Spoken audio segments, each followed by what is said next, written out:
There's a man in the abandoned mall who predicted the fire before it happened. He also knew which kid would break his leg near the fountain the night before it happened. His name is Noah. He sleeps under a table at Sbarro. He talks to no one, but if he starts muttering, you should listen. That's what people say anyway. Not everyone, not out loud. But if you hang around long enough to see the lights flicker when there's no power, long enough to notice that some stores seem different, you'll hear it. The legend whispers. They call him the food court prophet, and this is how it started. Nobody knows where Noah came from. There was no moment, no dramatic arrival. One day he just was. A man in a brown army coat, balding but not old, always barefoot no matter the season. He'd set up his sleeping spot on the vinyl bench at Sbarro, a crust of old pizza box beneath his back and a plastic bag for a pillow. He didn't ask for anything, didn't talk, didn't even look you in the eye. Kids thought he was part of the local color, another forgotten man in a forgotten place, until the rappers started to spiral. Not a figure of speech. Spirals. Actual, precise, perfect spirals made of food court garbage. Napkins, old receipts, faded ketchup packets, coiled around Noah when he slept, always just far enough that they didn't touch him. Like the mall itself was drawing crop circles in its food court, with Noah at the center. Somebody thought it was a prank. Then the lights started blinking. Not all the lights, just the ones above him. Long dead fluorescents that hadn't buzzed in years suddenly flickered back to life when Noah walked beneath them. A few teens filmed it, posted it online, got maybe 800 views. Nobody cared. But then came the dog. 4 high schoolers were goofing off at the food cart one night. They brought slushies and a Bluetooth speaker, pumping some garbage EDM through the echoing halls.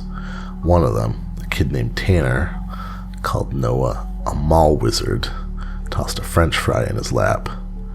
The others laughed. Noah didn't move.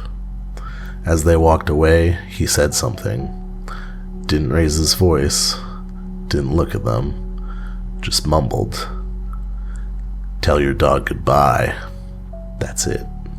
The group cracked up, took turns joking about it. But the next morning, Tanner's mom found their family's golden retriever dead at the bottom of the basement stairs. No sign of injury, just dead. That's when the Reddit thread started, r/Mallgrave prophet. You wouldn't know it to look at him, but Noah became a local phenomenon. He still didn't speak, not unless he felt like it, but when he did, people listened. A woman said he warned her not to use the payphone by the entrance. She didn't listen. The next day, her sister, who hadn't called in 5 years, died in a car crash. Another guy claimed Noah whispered, "Don't open locker 203. He opened it anyway. Inside were stacks of Polaroids showing the man sleeping in his own bedroom every night for a year. Some didn't believe.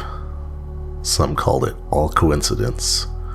But the ones who did believe started visiting more often, leaving him things. Donuts, bottled water, a pocket Bible.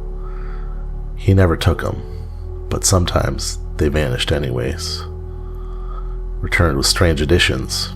A candy bar with the price tag in Deutschmarks. A shoebox full of dusty teeth. A flashlight that only turned on in one specific hallway. Noah never explained himself, never made eye contact, but the spiral around his bench kept growing. One night, a college kid, Sam, from the nearby community college, decided to get brave. He'd heard about Noah, wanted answers, brought an old tape recorder, held it out like an offering. "Tell me something," he said. "Anything. I'll believe it. I'll do whatever you say." Noah blinked, looked up. "Don't come tomorrow. She's waking up." That was all he said. Sam posted that audio clip that night. It hit 9,000 views in 2 days. A week later, he was just gone. Last seen in the camera feed, walking towards the old hot dog on a stick. The feed cuts out right before he vanishes behind the counter. Static for 6 minutes. No one's seen him since. And then, Noah vanished too. He stood up in the middle of a Tuesday, stretched, walked the length of the food court like he'd done it 1,000 times, and disappeared behind a shuttered sunglass hut. People searched, found nothing. Just a sleeping bag and a cold bottle of water sitting on the table, half drunk. The wrappers in the spiral were gone. The next week, a different man was found asleep at the Cinnabon table. Not homeless, not hungry, just sitting there, mouth half open, humming a nursery rhyme nobody recognized. The table was sticky with sugar.